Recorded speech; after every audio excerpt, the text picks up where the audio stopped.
Bonjour, Luis du blog ilestécrit.com. Merci de me rejoindre dans cette nouvelle rubrique que nous aurons une fois par mois. Voilà, donc je l'ai intitulé Il est bon de savoir et non de le savoir, mais il est bon de savoir. Il est juste bon de savoir. Donc, le savoir est important.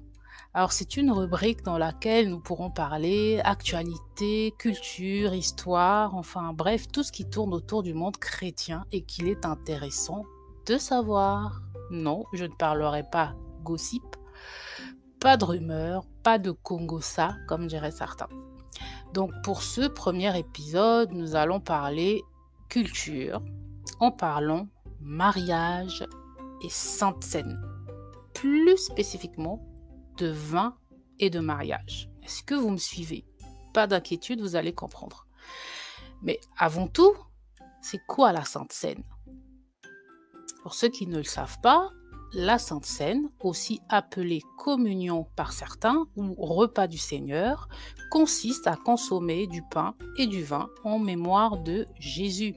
Certains la pratiquent tous les dimanches, d'autres un dimanche dans le mois, d'autres une fois par an et d'autres pas du tout.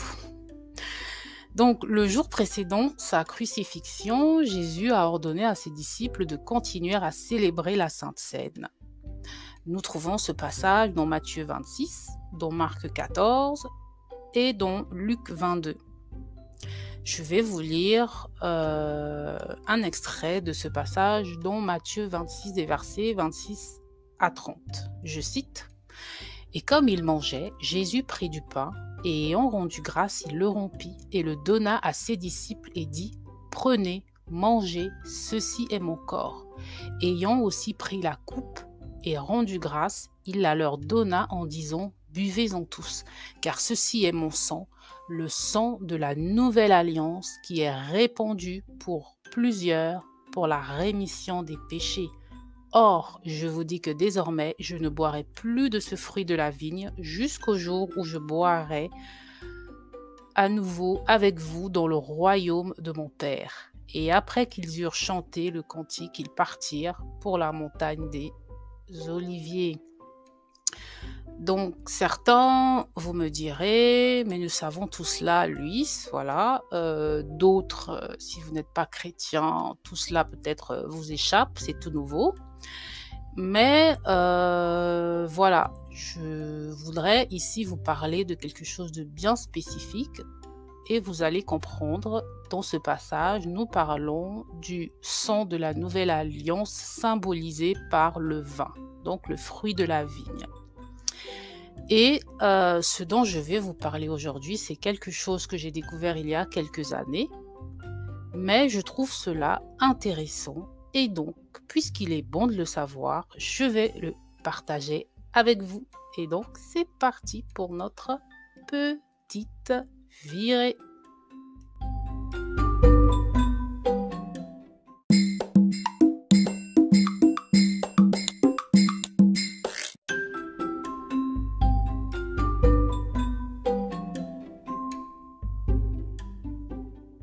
Alors, je disais donc que par le passé, j'avais découvert ce détail, ou plutôt ce point culturel intéressant que je voudrais partager avec vous.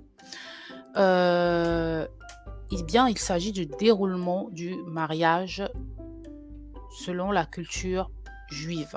Vous trouverez sur Internet pléthore d'articles à ce sujet. Il vous suffit de taper mariage dans la culture juive, déroulement du mariage juif, et vous trouverez différents articles que vous pourrez lire.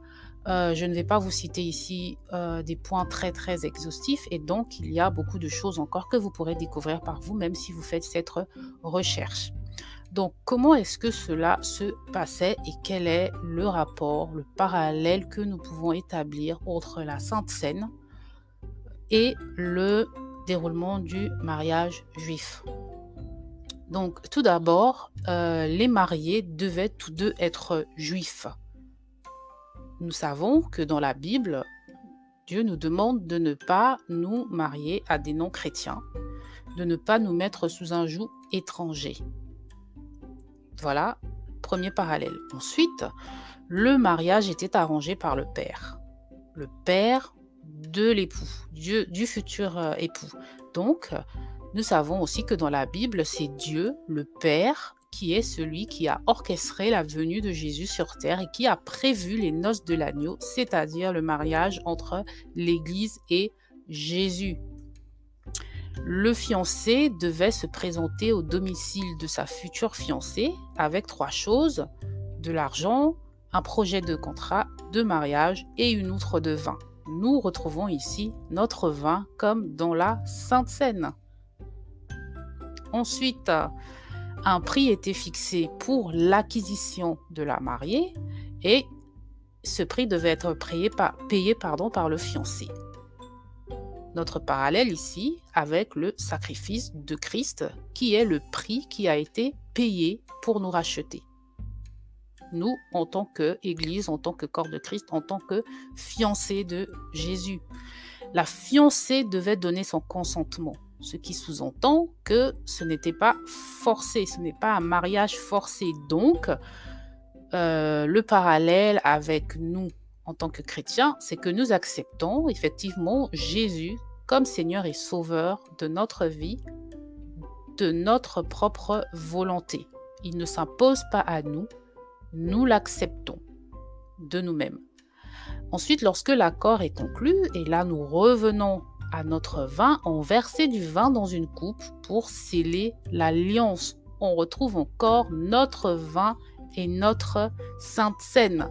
Donc, dans la coutume juive, on voit bien que le vin était utilisé pour sceller l'alliance entre l'épouse et sa fiancée. Donc, lorsque Jésus célébrait la Sainte Seine et qu'il a bu du vin, le vin de la nouvelle alliance entre lui et ses disciples, entre lui et les chrétiens, et simplement, il était en train de célébrer comme nos fiançailles.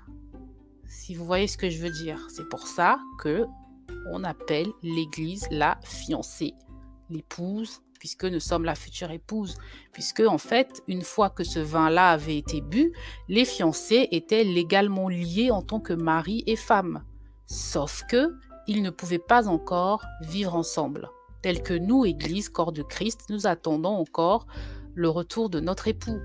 Et donc, un document était écrit, appelé le Ketouba, si je prononce bien, qui fixait le prix de la fiancée, qui donnait les promesses faites par le fiancé et les droits de la fiancée. Et ici, nous avons toutes ces promesses pour nous, l'Église, écrites dans la Bible. Le fiancé donnait ensuite des cadeaux à la fiancée qui devait passer par un bain rituel la veille du mariage. Ce bain rituel, appelé mikvé, symbolise l'abandon de son ancienne vie et son passage à une nouvelle vie. Et à quoi cela vous fait-il penser? Eh bien, au baptême d'eau tel que nous le connaissons aujourd'hui en tant que chrétiens. Ensuite, la fiancée se préparait de son côté à sa future vie d'épouse et donc attendait son fiancé qui pouvait venir la récupérer à n'importe quel moment. Et donc, elle devait être prête à son retour, sans savoir exactement quand il reviendrait, et seul le père du fiancé pouvait fixer la date de ce retour, comme Jésus nous dit dans la Bible que seul le père sait la date et le jour de son retour. Eh bien, c'était la même chose dans la culture juive. Et le retour du fiancé se faisait en général la nuit, donc peut-être pour l'effet de surprise, et il emmenait sa fiancée dans sa chambre pour que leur union soit consommée. Puis une grande fête était célébrée pendant 7 jours.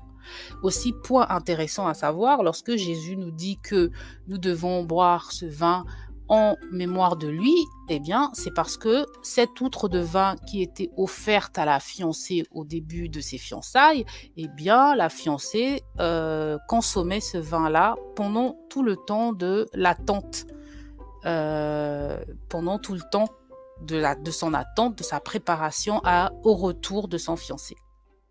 Donc voilà.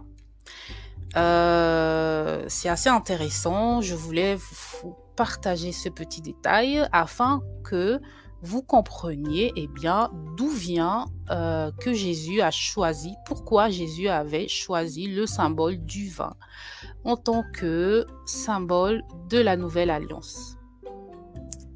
Donc voilà, c'est simple, clair, concis. J'espère que c'était intéressant pour vous. Donc, il est bon de savoir certains détails culturels pour mieux comprendre le pourquoi et le comment de certaines choses. Bien sûr, on ne peut pas tout savoir dans la Bible. Dieu est, il est le créateur, il fait ce qu'il veut. S'il voulait choisir un autre fruit que celui de la vigne pour être symbole de son alliance avec les hommes, il aurait pu le faire. Simplement, nous voyons ici que Jésus, notre Dieu, sait parler notre langage et il utilise souvent certains symboles de notre langage pour nous communiquer sa pensée et pour communiquer avec nous. Donc voilà, si vous avez appris quelque chose, tant mieux. Sinon, ce sera peut-être pour la prochaine fois dont il est bon de savoir. Ciao!